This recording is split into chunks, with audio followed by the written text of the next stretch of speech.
Assalamu alaikum. Walaikum assalam wa rahmatullah. We'd like to welcome everyone to Talim here at Masjid Al Mu'minun. And for those who are not familiar with the way that we do things, we on Sundays we greet the people, and then we take a break for our basically noontime type of prayer, which is about 5 minutes or 7 minutes, and then we come back, and then our teaching and learning, presentation, and mutual discussion. So that having been said, we invite the muezzin to give the call to prayer, and then we will assemble for the zuhr or noontime zone prayer. Assalamu alaikum. Walaikum assalam.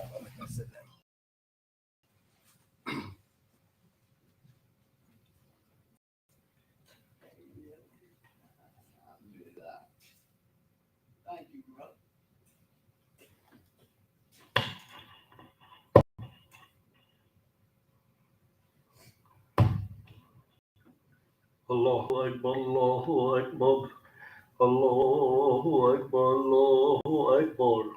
أشهد أن لا إله إلا الله أشهد أن لا إله إلا الله أشهد أن محمد رسول الله أشهد أن محمد رسول الله حي على الصلاة حي على الصلاة حي على الفلاح حي على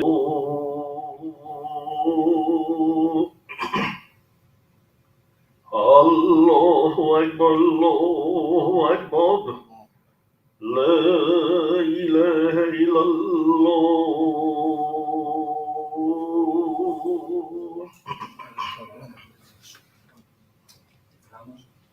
الله أكبر الله أكبر الله أكبر الله أكبر أشهد أن لا إله إلا الله أشهد أن لا إله إلا الله أشهد أن محمد رسول الله أشهد أن محمد رسول الله حي على الصلاة حي على الصلاة حي على الفلاح حي على الفلاح قد قامت الصلاة قد قامت الصلاة الله أكبر الله أكبر لا إله إلا الله لا إله إلا الله محمد رسول الله.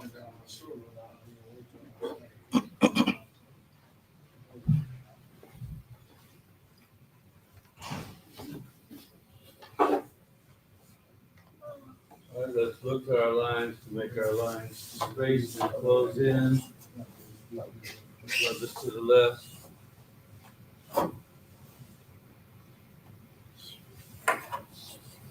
Allahu Akbar.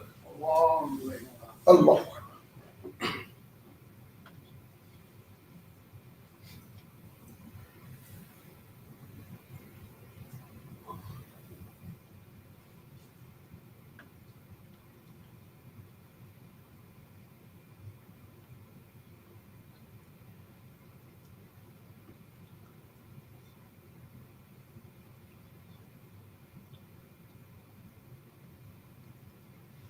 Allahu Akbar. Sami Allah liman hamida. Allahu Akbar.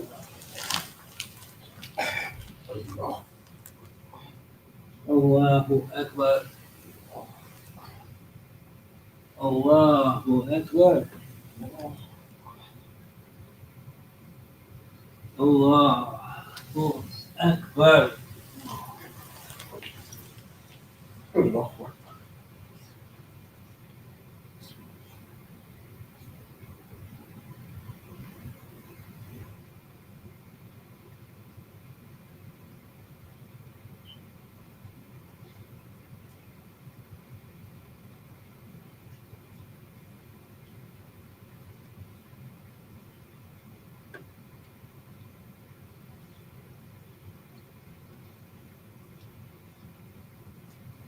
Allahu Akbar.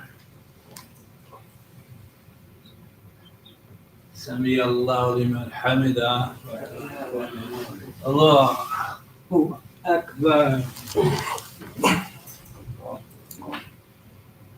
الله أكبر. الله أكبر. الله أكبر.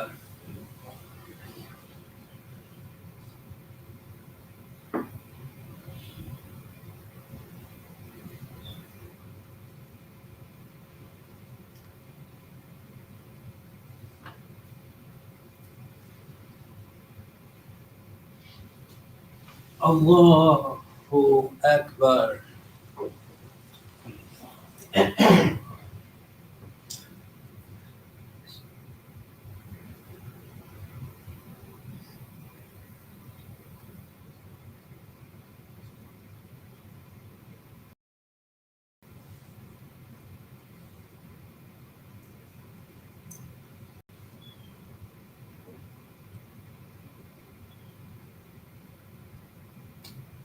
الله أكبر. سمي الله لمن حمده. الله أكبر.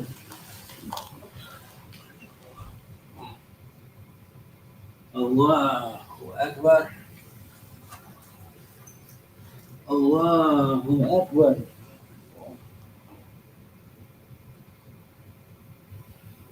الله أكبر.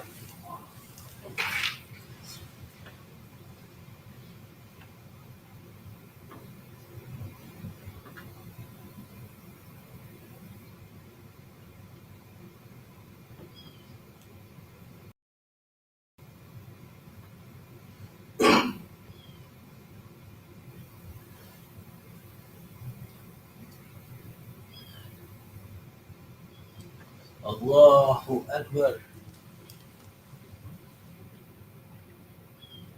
سمي الله لمن حمده. الله أكبر. الله أكبر. الله أكبر.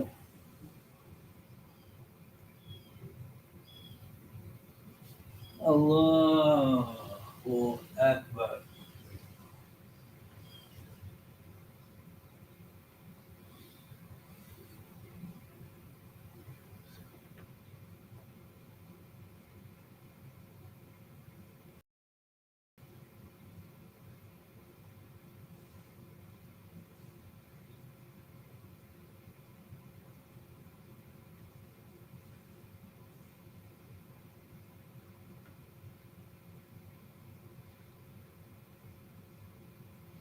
السلام عليكم ورحمة الله. السلام عليكم ورحمة الله. السلام عليكم ورحمة الله. السلام عليكم ورحمة الله.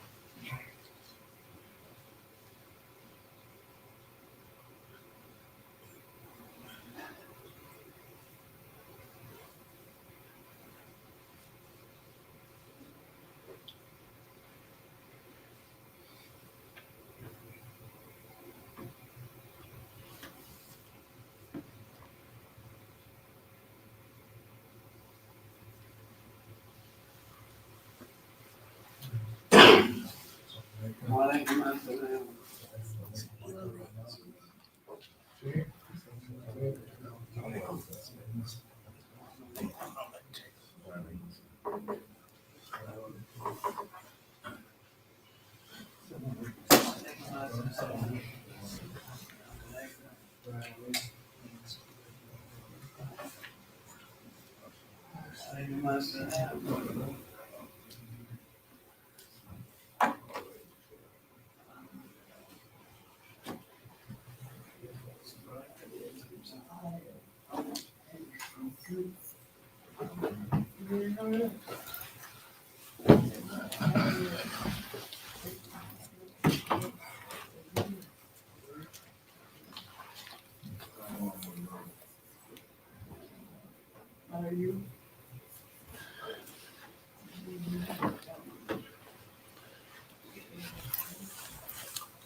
Assalamu alaikum.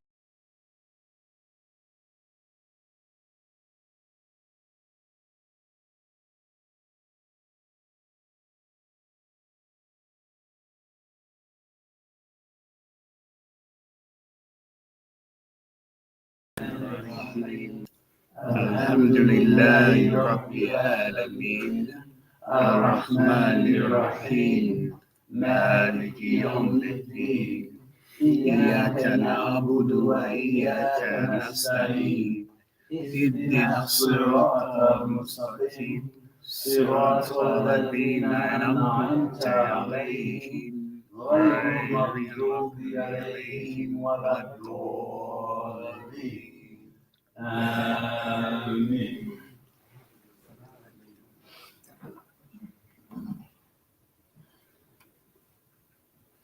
Alhamdulillahi Rabbil Alameen.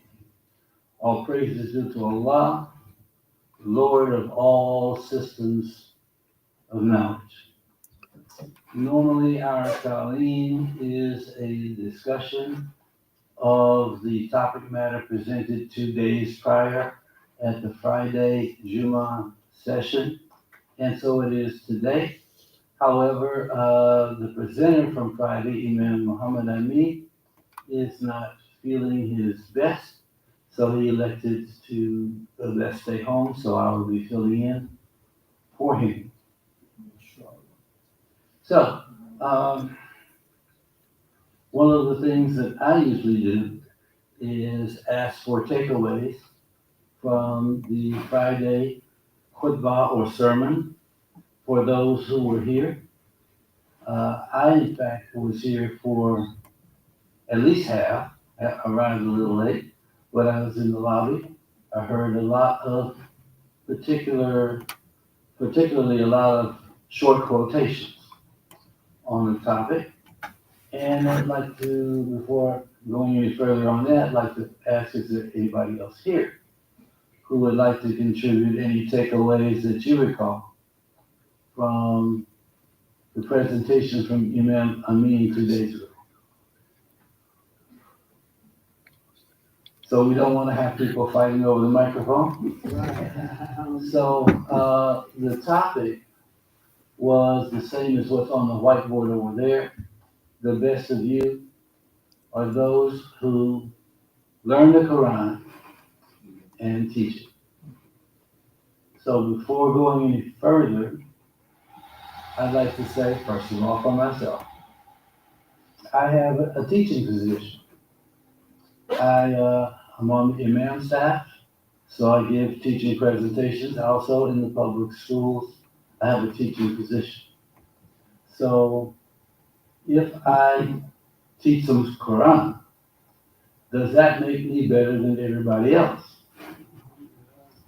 And my thought is, if and when I teach Quran, that makes me better than my other selves. So I don't become the best compared to somebody else.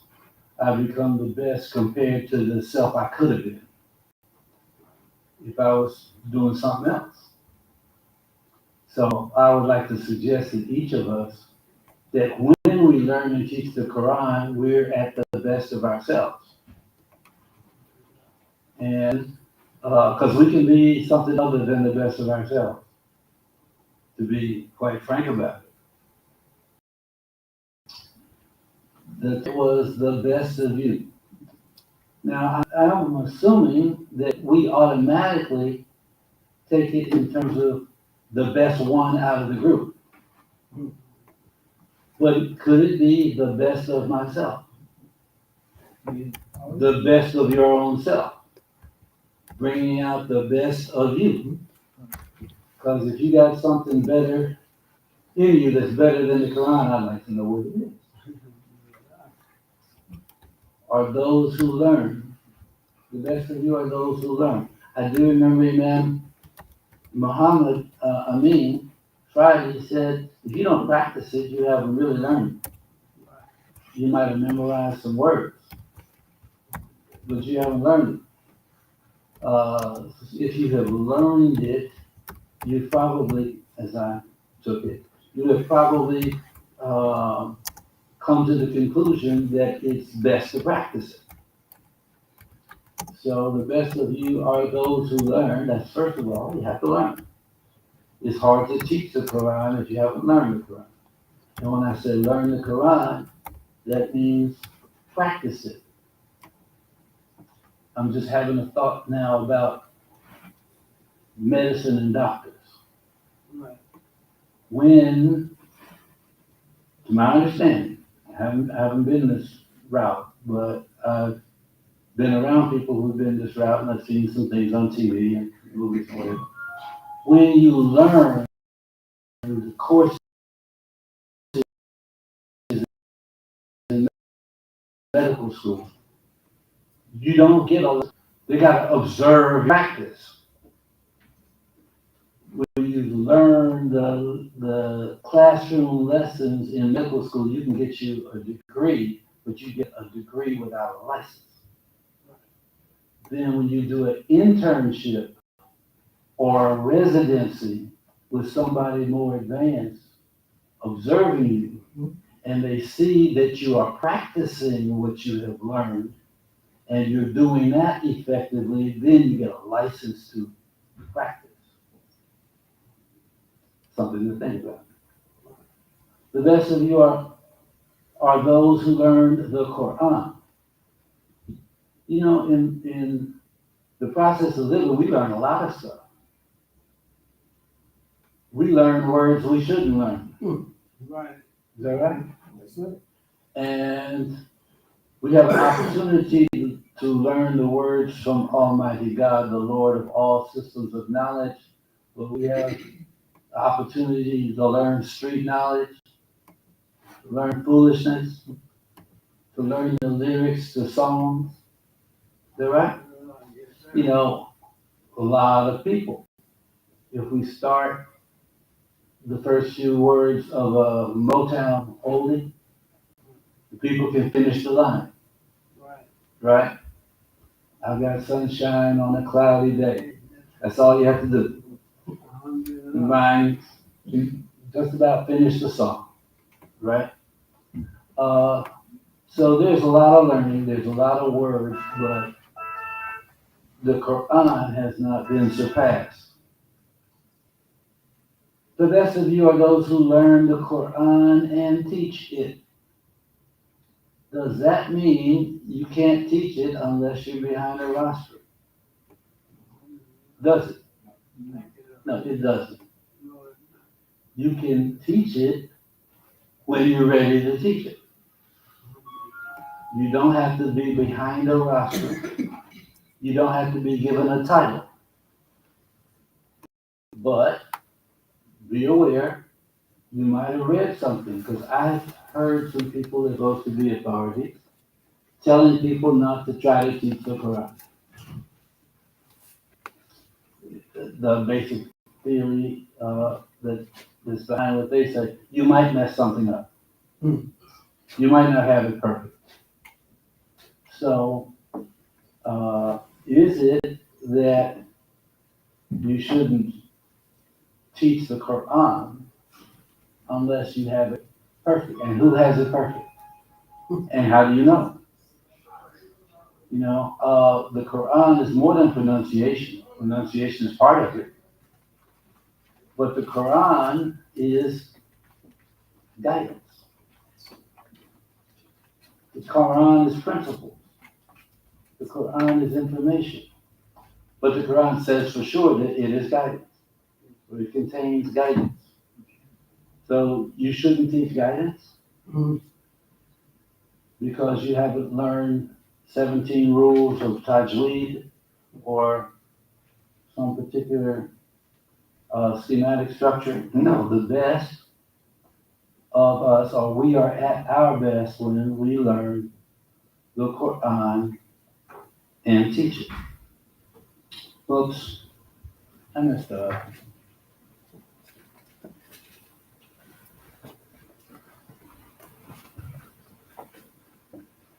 Something about these buttons after that.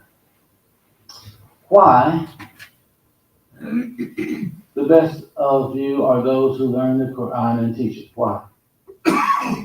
It's making us think. What do you think?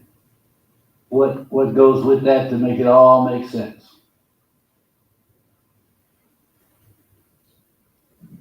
Hit the on button. Assalamu alaikum. Wa alaikum assalam.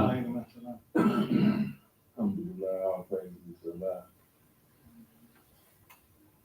I was just in the teaching mode with my children as I was expressing to the Imam Sharif earlier, and in my journey of learning Islam, I had to learn to practice it and be an example of whatever I learned from the Quran, because as the Imam had said, that it is guidance, a book of guidance as well. And I actually yesterday went to Surah Al-Baqarah, the cow, after reading Al-Fatiha to my children and explained to them, as I explained to myself, this is the book, and it is guidance, sure, without doubt, to those who believe, to the believers. And I expressed that we have to believe, though, in this book. I have to explain to myself and understand, what do I believe and why do I believe what I believe. And I base it off of the 5 pillars and the 6 articles of faith. And that's where I practice. First of all, Salah. And I turn to Allah through Salah and ask for the guidance that's needed, because I took my Shahada and became Muslim. I explained to my son what a Muslim is one who totally submits to the will of Allah and what Islam represents, and it all kind of tied in together. And that's why that what I learned from the Quran, that I should teach it, because it makes common sense. You know, as the Quran, it is a book that's of common sense. Is why I believe that I should teach it and go on and share what I know with other people by being an example, by my actions, inshallah. Alhamdulillah. For those Assalamu who alaikum. I have comment. The Imam Muhammad Amin, I believe his surah on Friday was 54, Al-Kamar, and he made some references in the ayat. One in particular, Surah 54, ayat 22. أعوذ بالله من الشيطان الرجيم بسم الله الرحمن الرحيم. We have indeed made the Quran easy to understand and remember. Then is there any that will receive admonition? Allah has spoken the truth. SubhanAllah. Alhamdulillah. So for those who are not familiar with some of the technical terms, the first brother that spoke said he turned to Allah through Salah, which is the regular prayer, the established prayer ritual demonstrated to us by Prophet Muhammad. And he also mentioned that he took his Shahada, which is his statement of declaration of belief. Okay? I would also say that the Quran is a book of common sense and uncommon sense. It's got some sense that it brings some sense that the common run of the people don't have. And Allah warns us, if we follow the common run of the people, they will lead us away from His great path, because misguidance is running rampant. Okay? I just ran across something I wrote so many years ago. I don't remember when I wrote it, but as I recall, it says,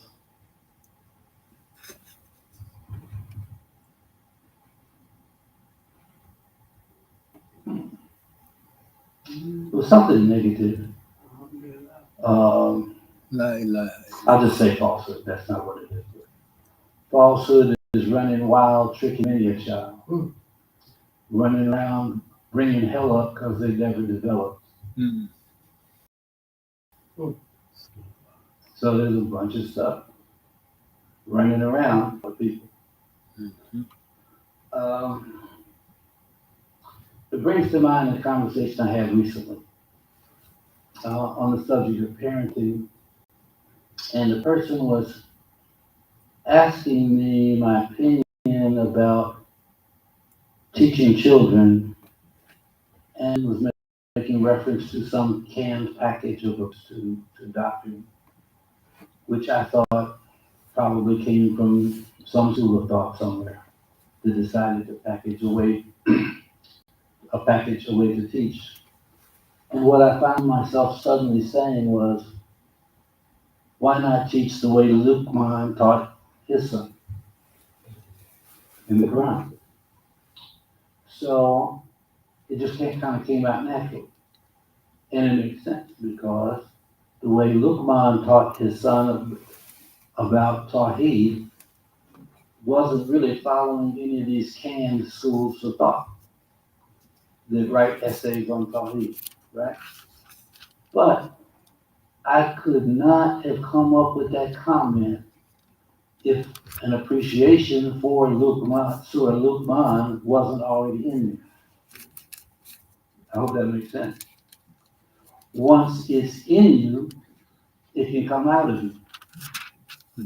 And you don't have to be behind a rostrum or in front of a chalkboard to teach Quran. You just bring the principle or the idea up, or refer people to where they can find it in the Quran.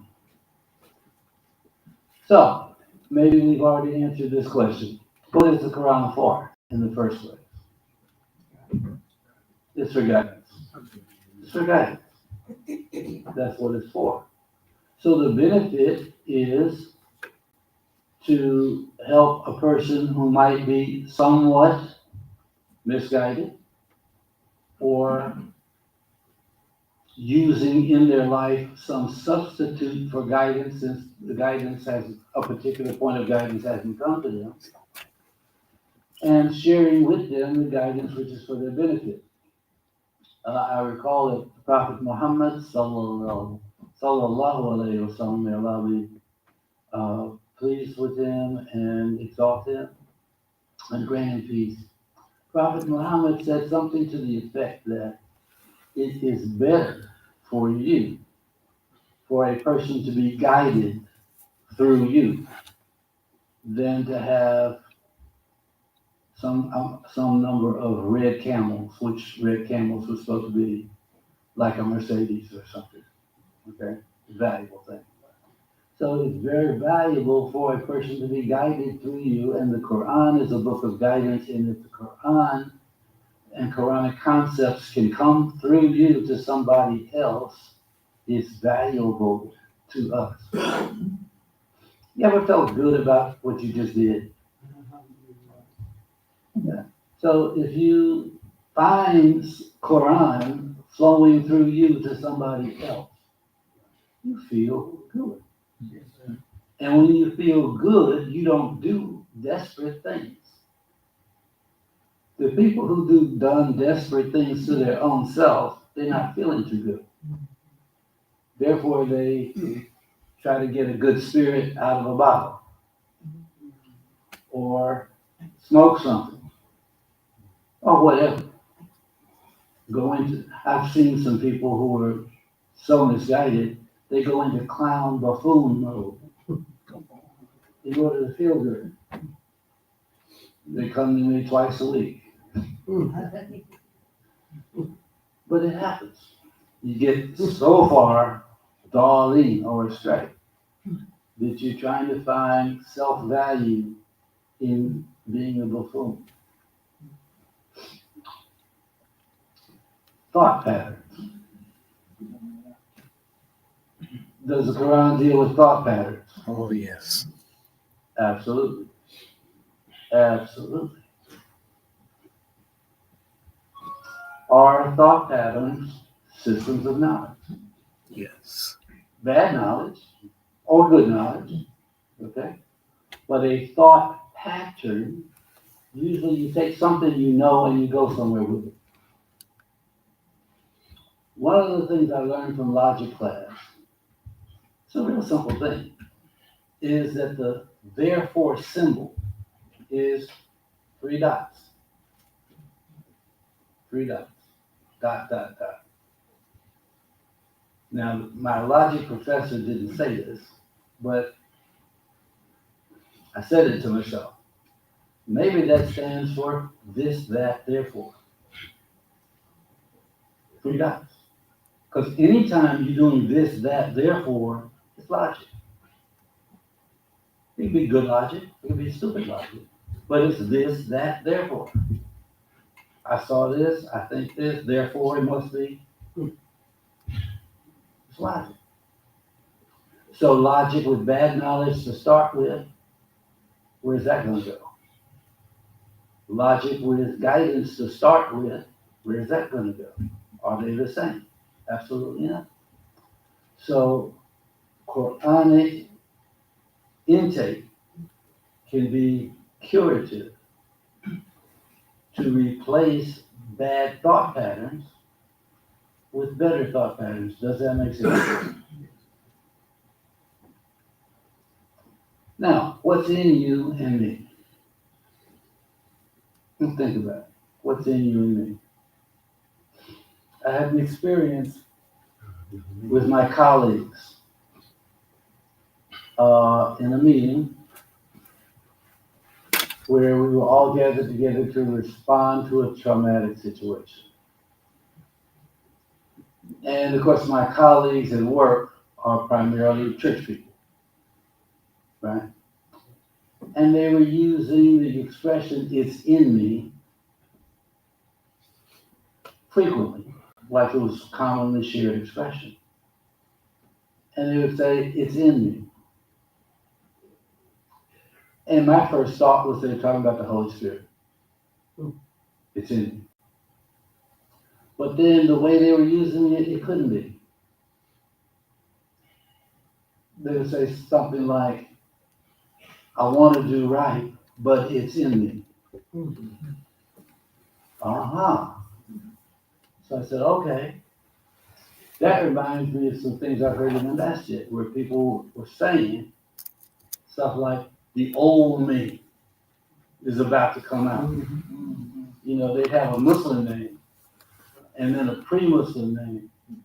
And they'd say, so-and-so is about to come out. It's in me, right? What's the problem about what's in a person? What's the problem with that?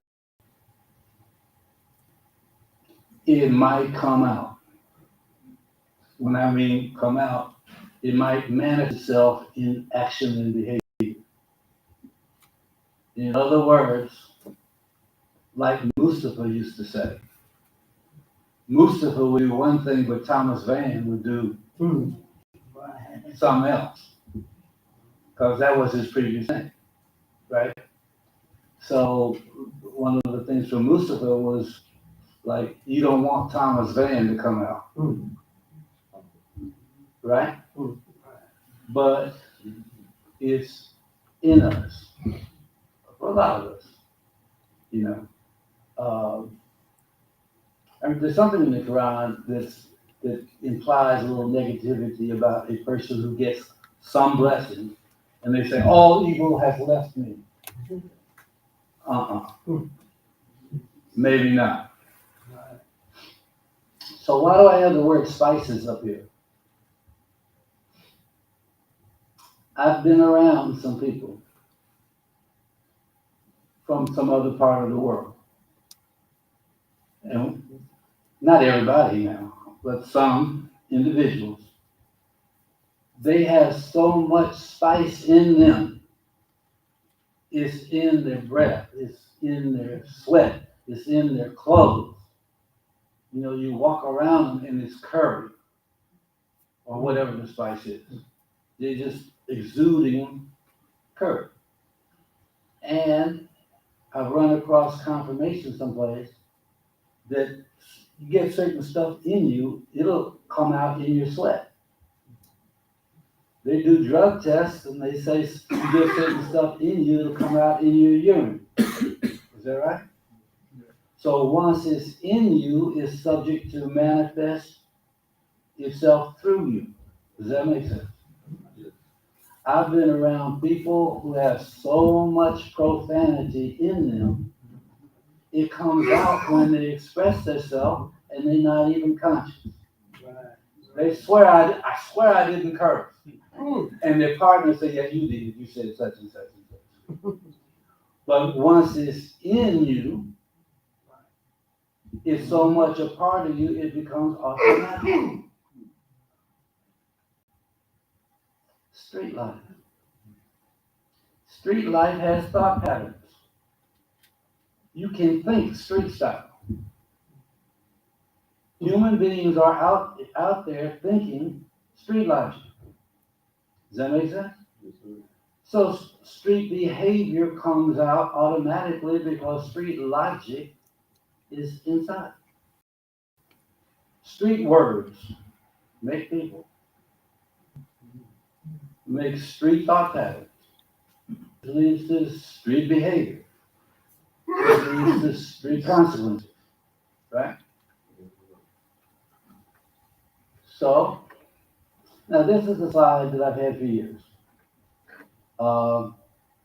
Made a little laminated poster. Unfortunately, the people who are tuning in on YouTube, this is reversed on their screen until we find technologically how to reset the projection onto YouTube. But for Facebook, it's not reversed. But it says school systems have their own logic and structure that leaves behind, rises above, and stands separate as a path up from street life, from street logic and street life. Street logic has its place at the bottom. So there's really no problem me having this inside the public school. But really, there's even higher system than the school system.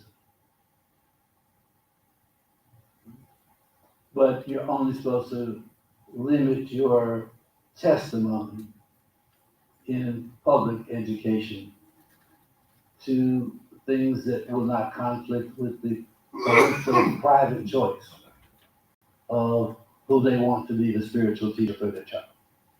So I just stopped at school system. But Allah is the Lord of all systems of knowledge. But even the school system is higher than street life. And it does not run on street logic. Imagine all the frustration and failure from people who are convinced that street logic is the logic. And they're going through the school system using only street logic. And having to invent explanations why everybody else is doing them wrong.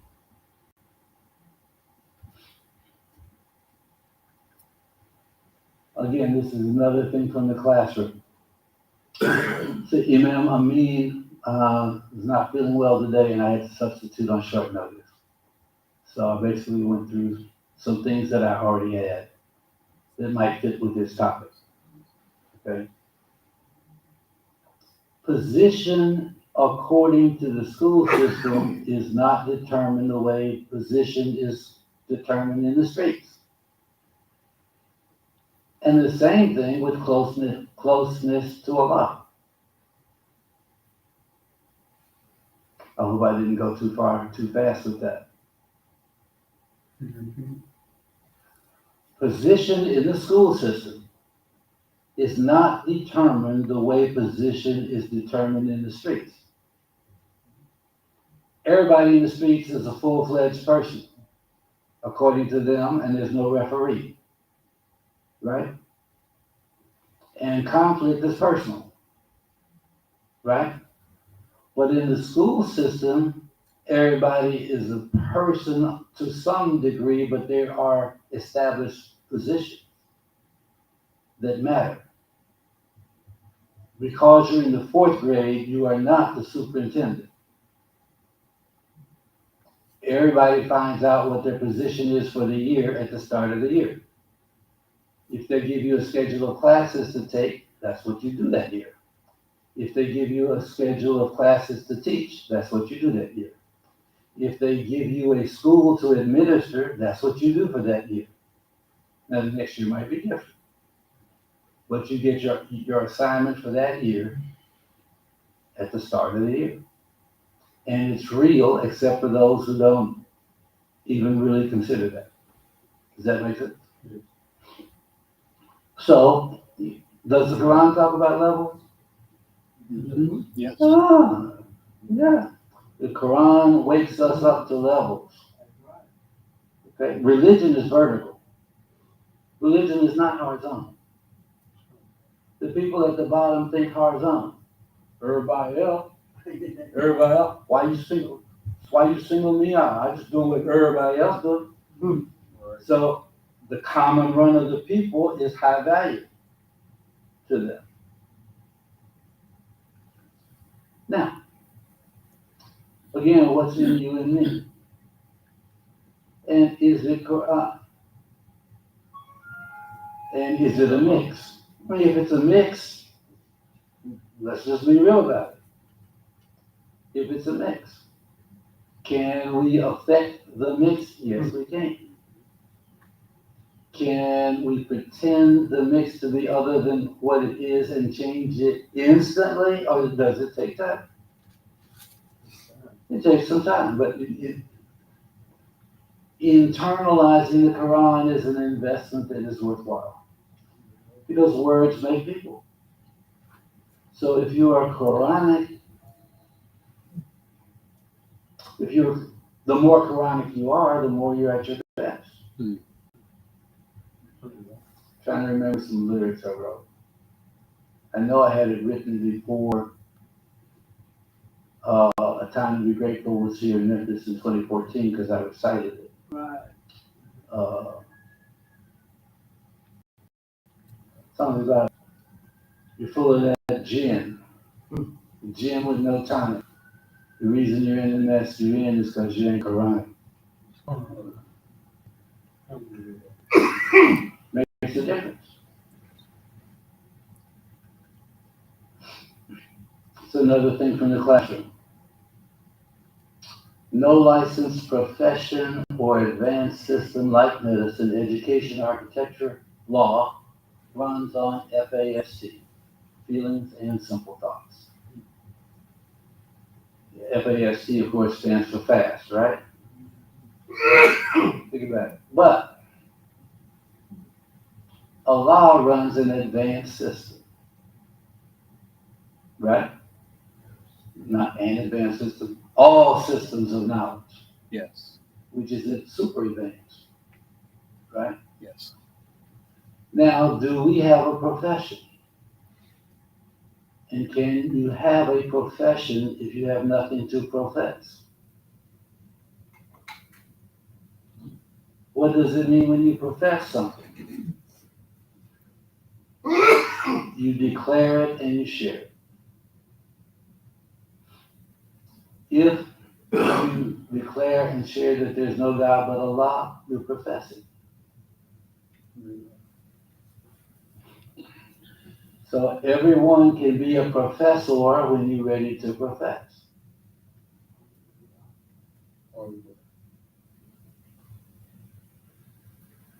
Does that make sense? Okay. So as we take in the Quran, we're supposed to get to a point we're ready to give it out, to profess. The best of you are those who learn the Quran and teach it, become a professor of La ilaha illallah, or whatever part of Quran or Quranic principle.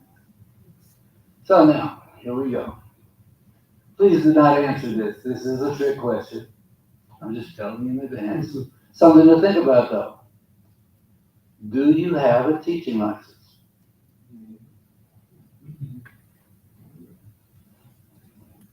See, I have one from the state. But that's not the only one. So, do you have a teaching license? Yeah.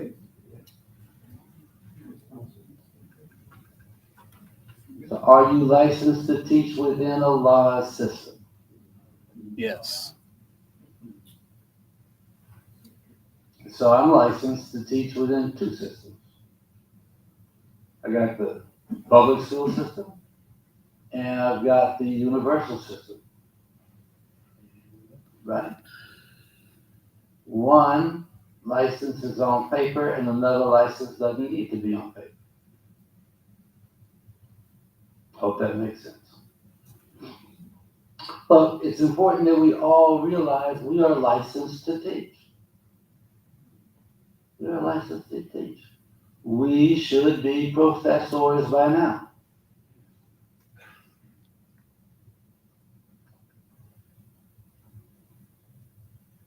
This is just a rhetorical question, but if anybody would like to get on the mic and share, because it's like I'm sure it's millions of possible correct answers. What can we say to anybody that would in fact be learning the Quran and teaching? Assalamu alaikum. Part of the topic we've been discussing, what is in you. As for myself, I have Allah within me. Mhm. I also have Shaitan within me. There we go. And- Continue. What we do as Muslims, we beseech Allah to suppress Shaitan. Even in our prayer, A'udhu billahi minash shaitanir rajim. Bismillahir rahmanir rahim. And so we beseech Allah to suppress Shaitan 5 times a day and in between as much as we can. And those are my thoughts. Alhamdulillah. We got other microphones all around. Assalamu alaikum. Wa alaikum assalam.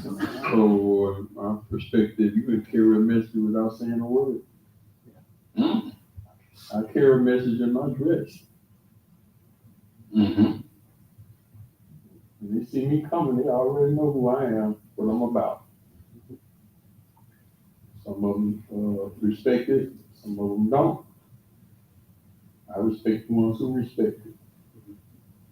The ones who don't, then I'll be patient with them. Assalamu alaikum. Alhamdulillah. Anybody else at this time? Okay. Here is a rewording.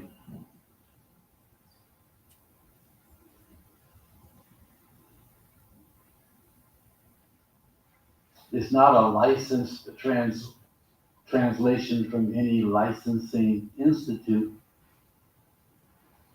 What I'm thinking is Quran. but it was written with my grandchildren in mind. It's not Yusuf Ali's wording, but as best I can, it's the principle that is taught.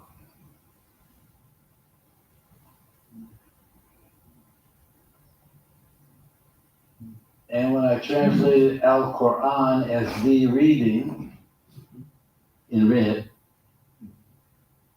then I can distribute that anywhere.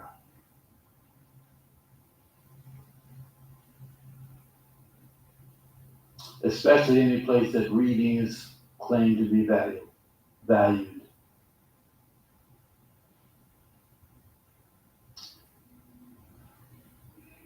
Because the screen is reversed for the YouTube audience, I'll say. Title is Words to the Wise. By the pressure of the passing of time, surely the human being is in a losing situation, with the exception being those who are faithful to their future, conscious of consequences, and act accordingly, and join together to promote being for real, and join together to promote staying steady. Now, when you said the screen is reversed for those on YouTube, what you mean by that? Means when they see it, instead of words to the wise, it's backwards. Why? No, and it's actually, it's as if that was etched in glass and you turn the glass around that way. There's some kind of setting whereby the screen is reversed. In other words, this rostrum is on the left to the people who are watching on YouTube. If we had the bookcase, the white bookcase in the picture, it would be to them.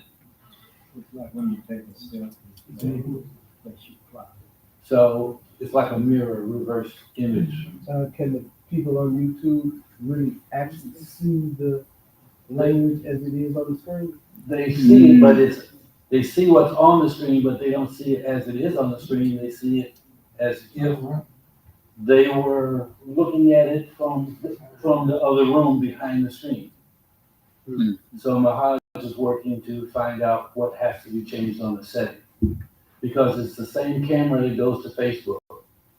It's sending it to Facebook right, and it's sending it to YouTube reverse. So words to the wise, work for the wise. Do we recognize this from someplace?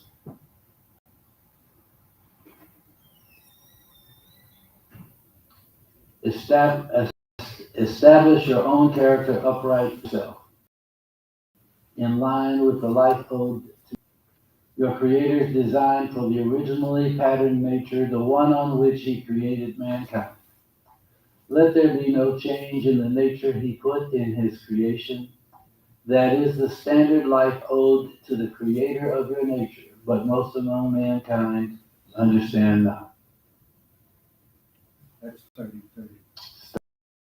30-30. Surah 30, Ayah 30.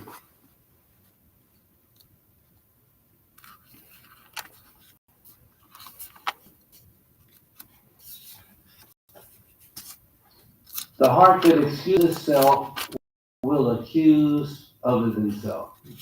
What inspired that?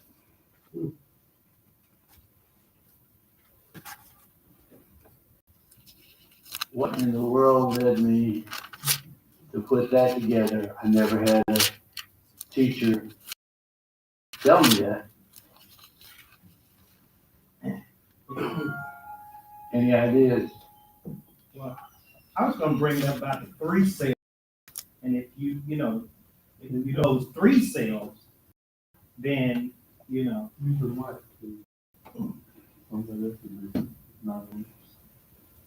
They should have got the button on the right turn on. Okay, that's what I'm like more.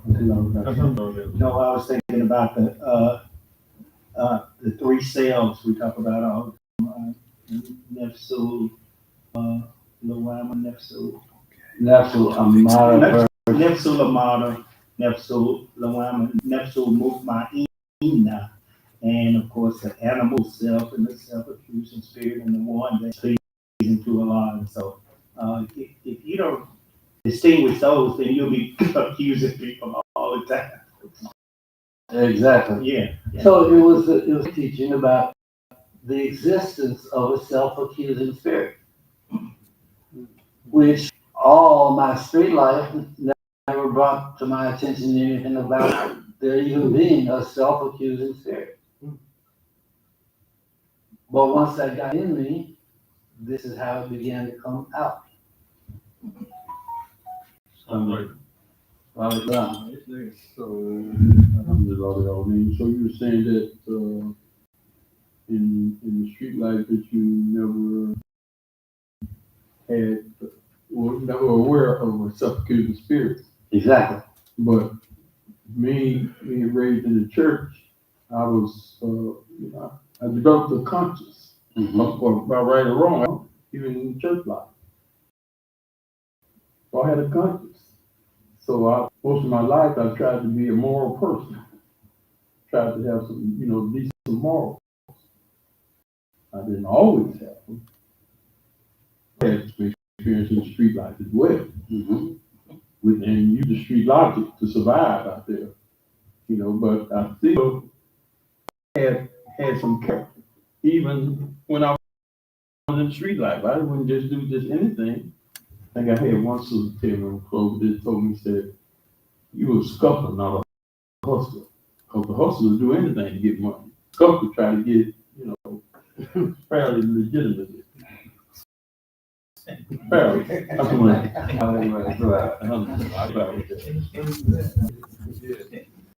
So here's another one from the classroom.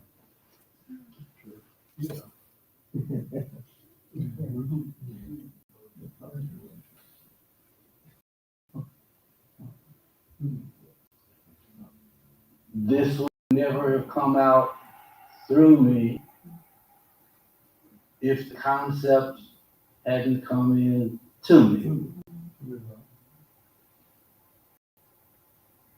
So basically, it's about taking the Quran in and letting it come out in the concepts that you express and you share to people. And then the more I thought about it and the more I see people trying to steal honor before they earn it, I begin to see that they wound up being locked into their own dishonest heart. Oh, and by the way, honor thy father and thy mother. Honor and honest aren't accidentally spelled the same.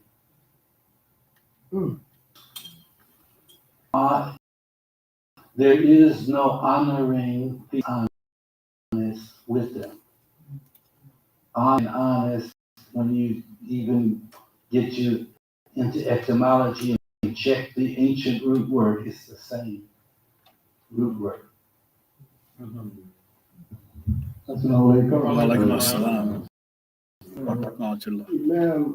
gave us a little tafsir on that ayat, into houses through the proper door. And then he asked the question, said, what's the proper door? And then he said, the proper door is the conscious mind. So we're not supposed to, there are those who subliminally suggest things to us. As the man says, you got steal and dishonor. There are people who are promoting ideas, and this idea is supposed to bypass the conscious mind, enter into the subconscious mind, and make the human being act upon it. Let me say just one thing, Brother Malika. It may not be related to the subject.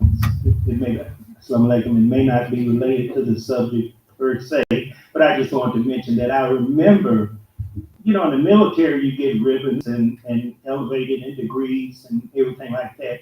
And I recall a real high, I don't know if he was an admiral or what, and I forgot the terminology of what they call it when you put a ribbon on and you didn't deserve it. This man committed suicide when people found out about it. That's something like And that was all, I guess. As we get toward closing time, just wanted to share this diagram. Top level, truly outstanding, productive, and successful. This is really what falah is. Haya ala falah, come to success. It's not pretending to be outstanding, it's truly outstanding. It's not pretending.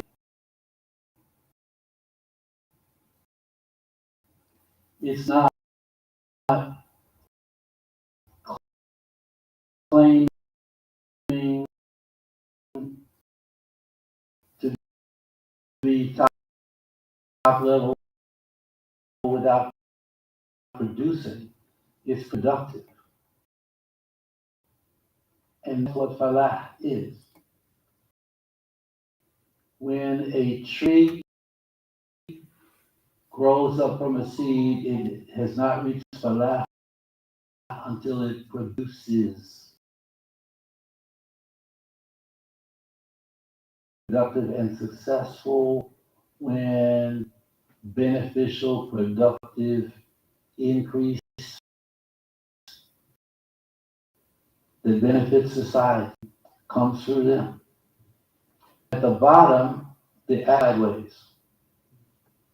Got back to these where each one has a different thing that sideways stands for, but this one, short-term interest decisions end up way away from your success.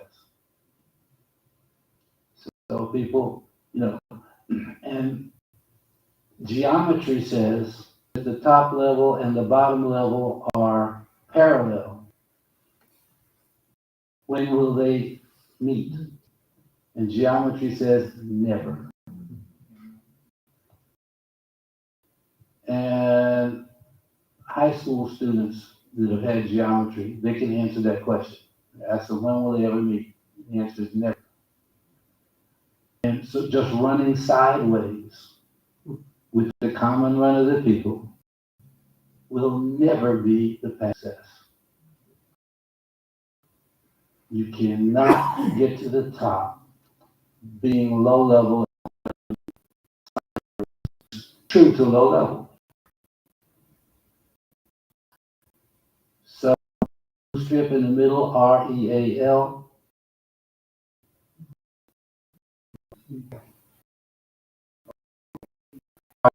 The blue strip, recognize attitudes and levels. People in the bottom box come to conclusions without allowing reality of elevations, altitudes, and levels.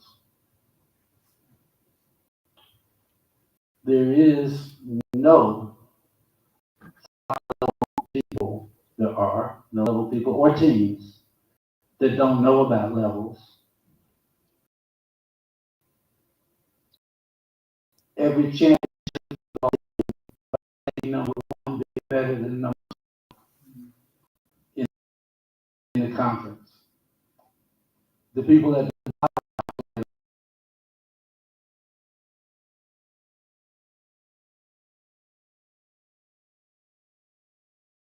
it hinges on the heart. That's why the acronym starting with the heart at the bottom left is new growth, elevation.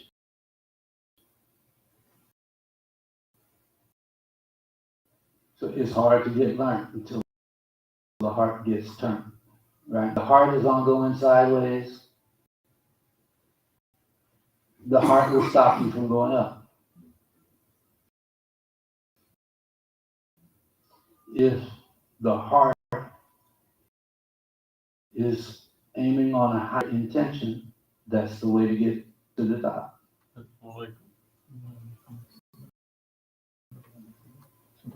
I see an acronym up there in that higher intention, new growth, elevation, On purpose. and it's hinged. On purpose. We talking about, how to do proper doors. Mm-hmm. Doors don't operate without hinge. Hello. You can't open any doors without hinge. Hello. I'm good. Hello. Exactly. Let not enter be by the gate of truth and honor. In my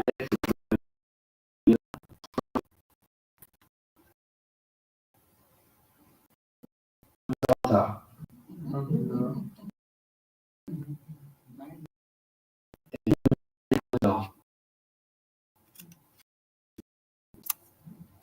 The life you want. And the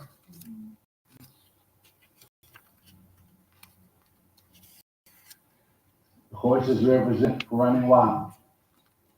The cows represent going which way everybody else is going. Cats don't listen to nobody. Roaches and rats. You can fill in the rest.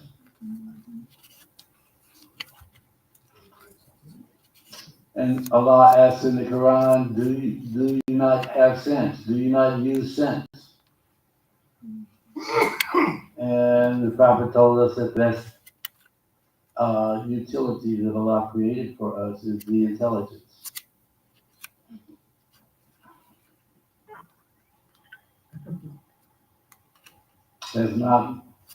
Has man not had enough time? Quran.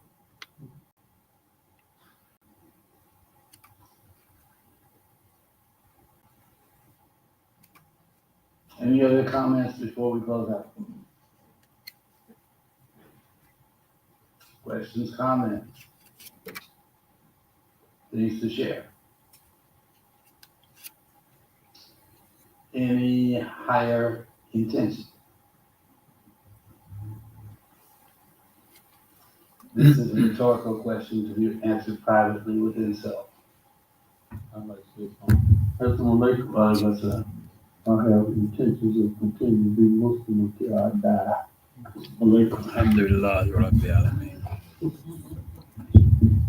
That was from Professor Raouf.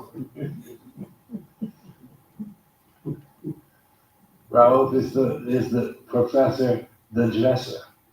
That's right. So, the best of you is the one who learns, teaches it, and we invite you to consider that the best of you means the best of your own self, not compared to everybody else, but of all the yous that you can be, the best of you. So when the Quran is flowing through you, the same for all of us. Let us close with dua. ربنا لا تزغ قلوبنا بعد إذ هديتنا وهب لنا من لدنك رحمة إنك أنت الوهاب. Our Lord, do not cause our hearts to deviate now that Thou hast guided us, and grant us mercy from Thy very own presence. Truly Thou art the grantor without measure. Amen. Allah Akbar.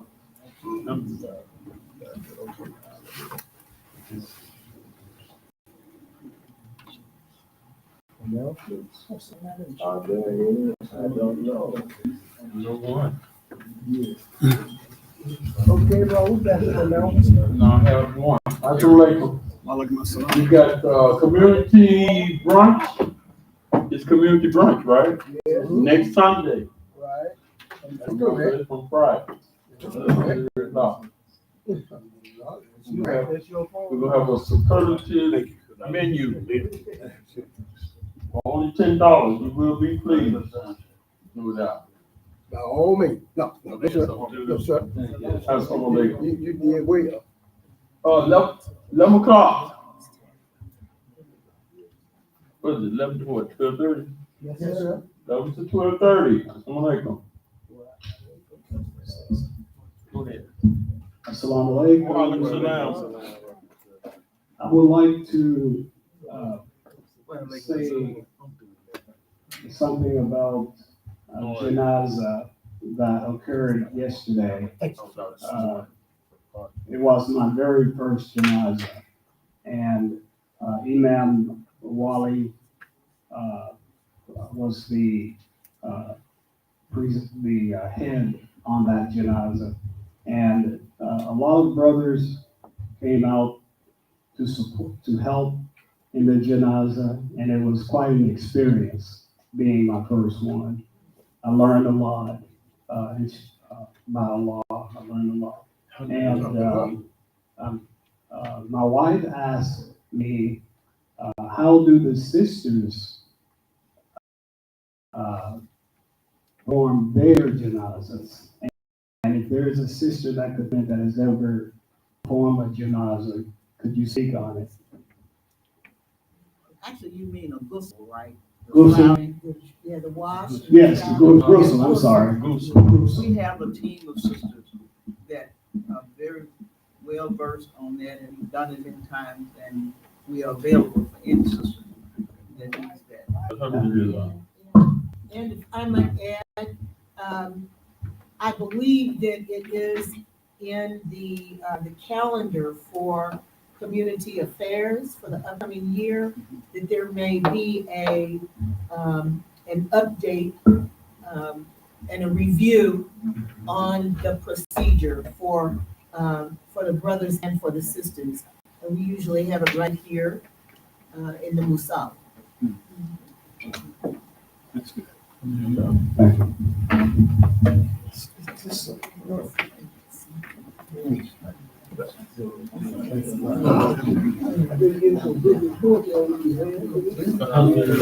Hey, brother Wally, that's my professor.